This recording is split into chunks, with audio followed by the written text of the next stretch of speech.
It is Tuesday, April 8th, and I have just completed the 5th week of The Artist's Way, which was possibility, recovering a sense of possibility. I think this was my favorite week so far. I found the prompts to be super helpful. Just had a lot of fun doing a lot of the tasks. Usually I do like half of them. Randomly, the last video got some views. I'm looking at it right now and it says 521 views, which is awesome and random. Thank you guys. I'm really glad that something about my video resonated, or that the YouTube algorithm randomly decided to push it. That's equally cool. And now I have 44 subscribers.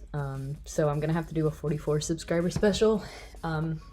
Real OG fans remember the 12 subscriber special that I did like 1 week ago, but I'll keep it updated. Yeah, it's been a good week. My mood's been pretty up, except for when I was crashing out at Safeway, but I'm trying to forget about that.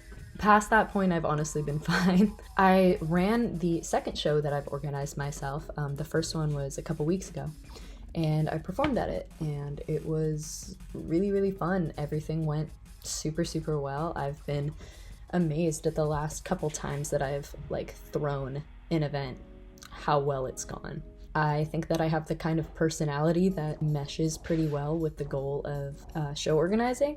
I think I'm neurotic and crazy, but I'm not so neurotic and crazy that I can't enjoy the show.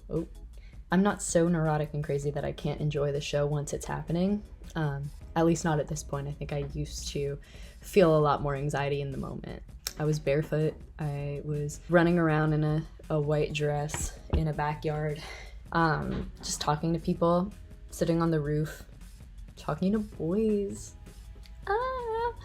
and just felt really fulfilled and felt really appreciated by the people that I do a lot of my show organizing with, which was really cool. I also started I've been talking about this for a long time. Oh, can you take that off? Yeah. Thank you. Sorry, I forgot about it. My tea. Anyway, I started the compliment log that I've been talking about. I've been hesitant on actually starting this because I'm worried that it's going to make me seek external validation more. But the intention is to recognize the validation that I do get, and to hopefully hold on to the compliments that are given to me and not dismiss them so quickly, or try to put them out of my brain. So hopefully it will do the latter, not the former. Secret third option, it might make me have a huge fucking ego. Like I don't already. Yeah, I've been writing down anything ranging from girl I was in class with told me I have nice handwriting. Thank you. They told me I would never succeed because I held my pencil wrong, but started from the bottom, now we hear. It also goes up to some really profound compliments. Somebody told me I have an inviting and expressive voice, a talented classical voice as well. Compliments on my voice in general are much appreciated, and I got a lot this weekend and in the last couple days. I feel like it's the element of my music that I am the most critical of. In recording lately and really going through my files, I'm realizing how many times I miss a note and how I just can't really hear it as it's happening in real time. It's just been a long time since I did any kind of classical training for it. And so I've been really trying to focus on that. And so getting a bunch of compliments on my voice really helped me. It makes me feel like I actually am improving in my 5 or 6 months of singing a lot more carefully and a lot more warmed up, or maybe paying off more. Especially in an instance like a live performance where my voice tends to shake a little bit. To hear I'm doing well even when I'm nervous or maybe not warmed up to the full extent is promising and makes me proud of myself.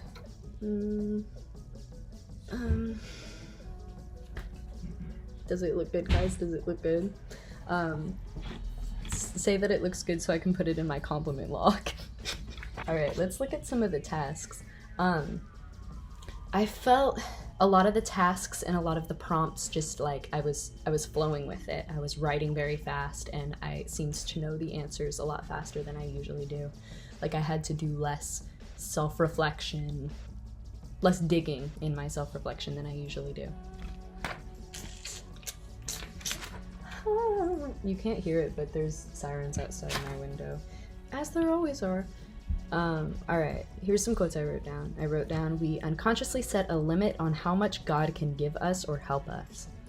We must believe that we are allowed to catch the bus. I loved that analogy. I don't think that I let myself believe I'm allowed to catch the bus, unfortunately. And I think that I have put a lot of limits on my own success, partially out of fear and partially out of underestimating myself, I think, you know, my ability. And I've kind of shrunk my desires, but that was what I wrote down in the first week of The Artist's Way, is that I don't want to shrink my desires anymore. And I want to at least be honest with myself about what it is that I want, which I think is a really scary endeavor, especially as an artist who aims to be successful. You know, if I admit that I want to be successful, that is jarring to hear coming out of my own mouth because I've downplayed that so long. And then obviously opens up the possibility of failure that I previously could trick myself into thinking wasn't there because I wasn't like aspiring to something that would make me risk failure, if that makes sense. So in being honest with the size of my desire, I'm opening myself up to a lot of fear and a lot of potential and a lot of possibility.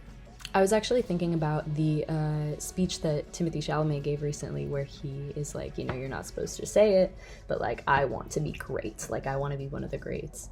I don't really care that much about Timothée Chalamet.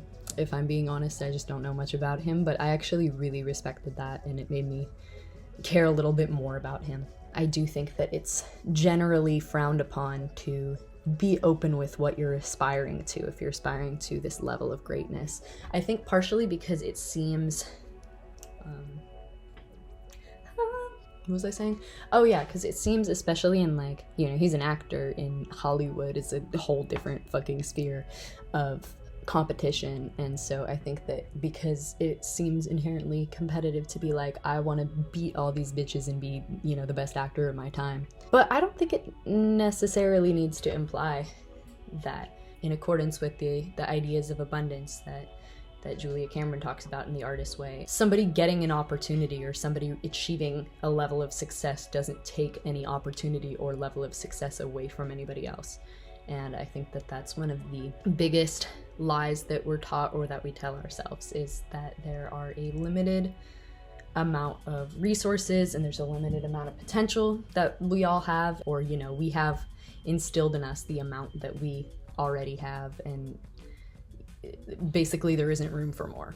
So I'm really trying to challenge that in myself. I don't know if I fully believe it yet, that there's infinite potential. I think I believe it intellectually, but I haven't felt it yet.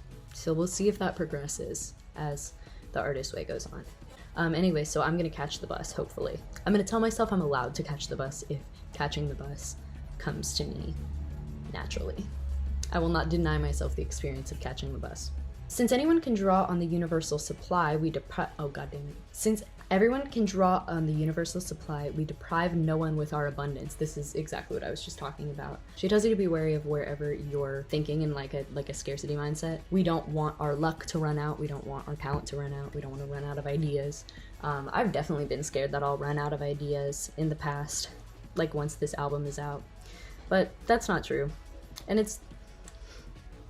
Hold on, now I'm hitting the thumbnail pose. Do I look coquettish, guys? Do I look feminine?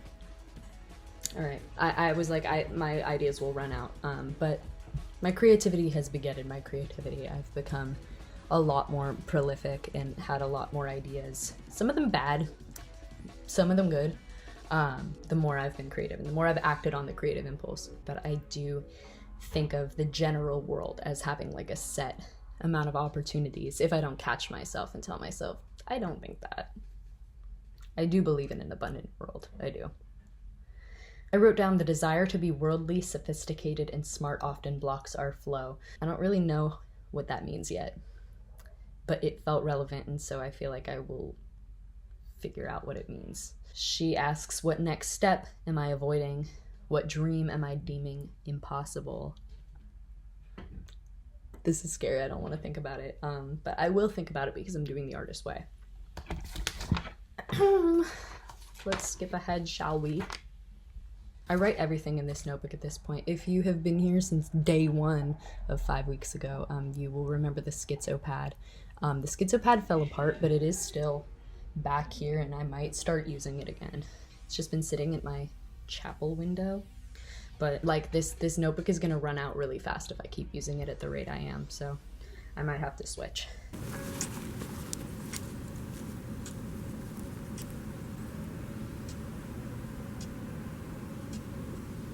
Anyway, back to the virtue trap quiz. The biggest lack, oh, these are all prompts I just wrote down my first thought. I did it quickly. I was at the radio station. I was eating an orange. The biggest lack in my life is satisfaction with and appreciation for all that I am and that my life is. The greatest joy in my life is the moments that feel rich and colorful, in which all my passions intersect: art, friends, adventure. When I look back at each month of my life or each time period, there'll be times that feel rich and colorful and saturated with what I want my life to be. I wrote that down: art, friends, adventure. It's like times that I've been playing a lot of live shows or going to a lot, you know, I've been like times I spent with my friends. I'm very sentimental. You could say I'm like a sentimentalist a little bit.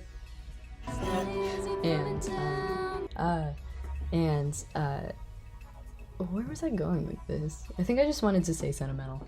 My largest time commitment is, I said school, but realistically my phone.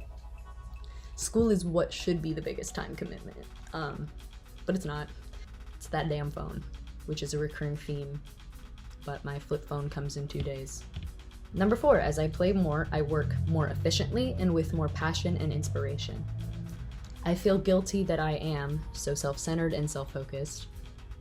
I worry that I will invest everything into music and still fail or be disappointed. If my dreams come true, my family will be proud and stop doubting me. I sabotage myself so people will not make fun of or judge me. If I let myself feel it, I'm angry that my insecurity and anxiety rule me. One reason I get sad sometimes, I'm scared my parents' death will devastate me. It ends on kind of a weird note there. I also don't believe intellectually most of what I wrote there, but I wrote it quickly, obviously, to try to avoid the censor that Julia Cameron talks about. I don't really feel like insecurity rules me because I don't let myself feel it. I think that I'm scared that if and when I feel it, it will rule me, and I definitely feel like I'm not really in control of my anxiety when it really spikes. And so I think that's where I was coming from on that, is that I've purposely suspended or repressed a lot of my insecurities so that I just won't be inhibited by it. But there could be some beneficiality in acknowledging it. Maybe. I don't know. I'm not gonna do it right now. Same with, like, you know, I said I feel guilty that I am so self-centered and self-focused. It's more just that generally when I feel guilty, it's in instances where I've acted self-centered. Same with stuff like I sabotage myself so people will not make fun of or judge me. That's not really a thing I struggle with on a day-to-day basis, but I think in the instances that I purposely, what would be considered sabotaging myself, like not working to my full potential, or like, for instance, like promoting my music more, or like, you know, doing what I'm doing now, like posting on the internet. This is bothering me, this hair is bothering me. Like instances in the past where it's like I could have connected with more people as I'm learning in real time. I've stopped myself, or mostly because I've been scared that some person will judge me. Now I want the hair back, hold on. The grass is always fucking greener. But it is interesting to, you know, I don't usually think that I consciously self-sabotage. If I'm sabotaging myself, it's some other figure inside me that's doing it, and I'm not doing it consciously. But who knows, maybe I am. Maybe limiting my potential is, well, I know limiting my potential is sabotage, but maybe some of the small ways that I do it manifest in bigger ways than I think. Anyway, moving on. One of the prompts was the reason I can't really believe in a supportive God. She does the whole spiel at the beginning of being like, don't think of God as like a theistic entity, you know, or related to Christianity or whatever, and she's like, just call it whatever you want to mean, like the creative flow and the essence and the greater energy. And I just chose God, even though I don't usually talk about God in my own spirituality or whatever, because like I'm just doing the book as it's intended. I don't really have beef with God, But actually, this next passage is 100% me having beef with God, because I said there's 5 reasons you're supposed to outline that you can't believe in, why you can't believe in support of God. I said, how can there be so much meaningless suffering in the world with the existence of a supportive God? I haven't really cracked that one yet.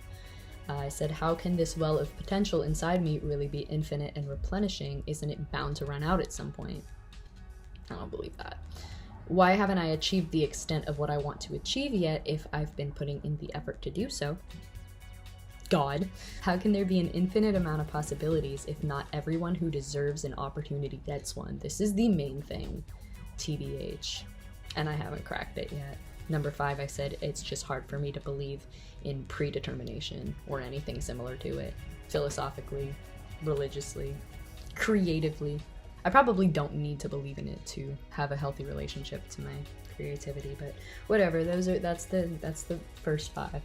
She told us to write down 5 more imaginary lives. If you've been following The Artist's Way, then you will know that this is like a recurring practice. We did this a couple times already. You're supposed to write it as fast as possible. I said yoga instructor, park ranger, painter, hairstylist, and nail tech.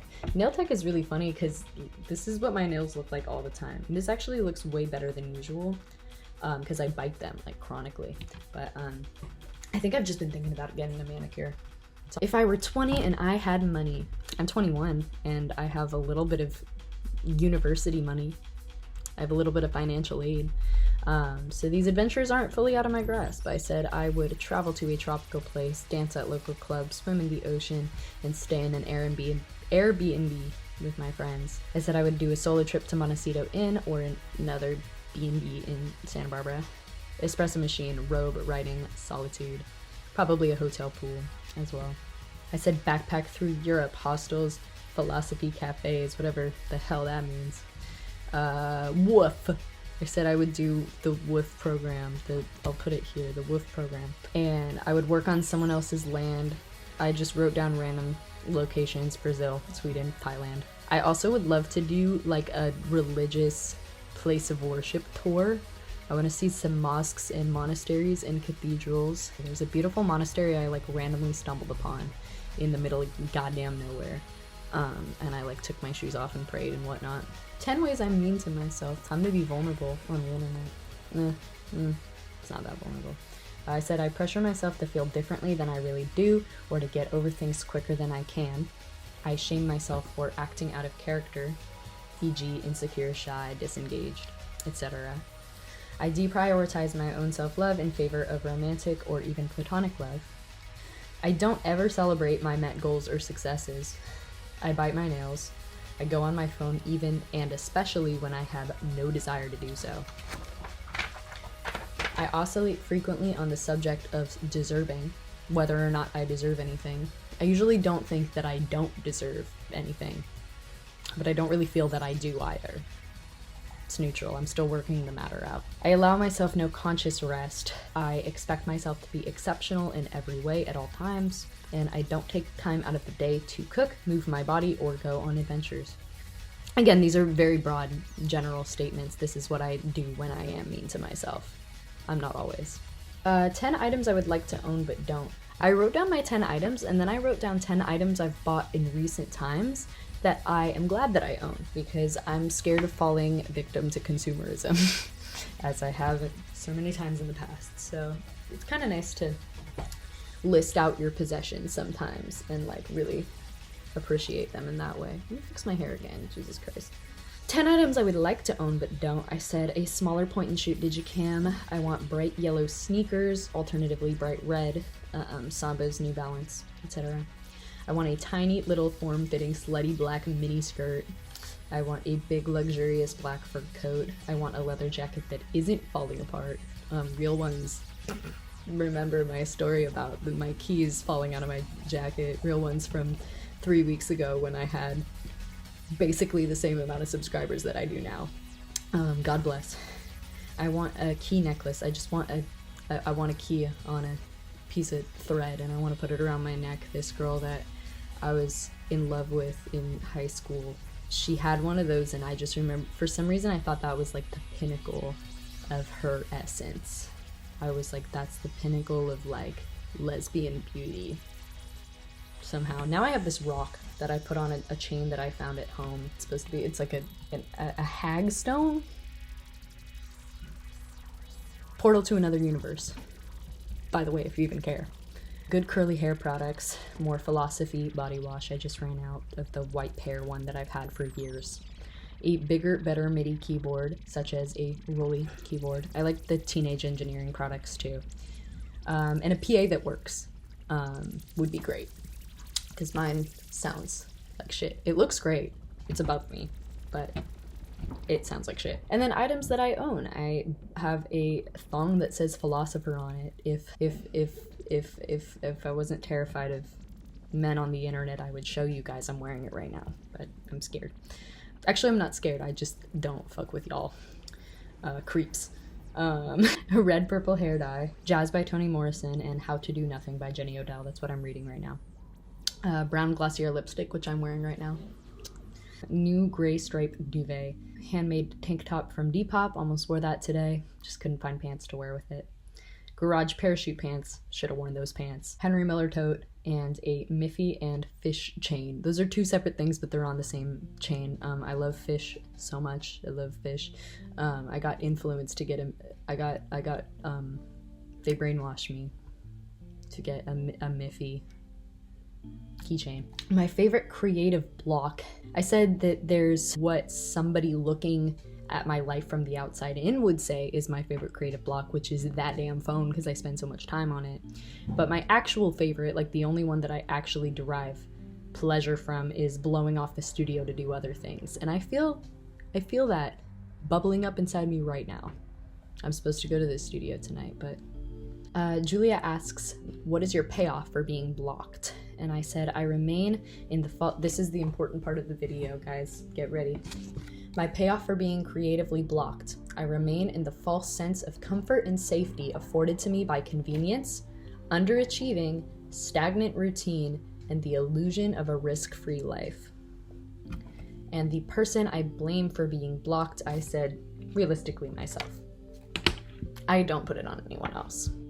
But I don't feel blocked. I feel pretty unblocked these days. I have been doing the morning pages a little bit more consistently, still trying to get back into it. Yeah, I'm excited for next week. I am very thankful for the random little bit of connection, and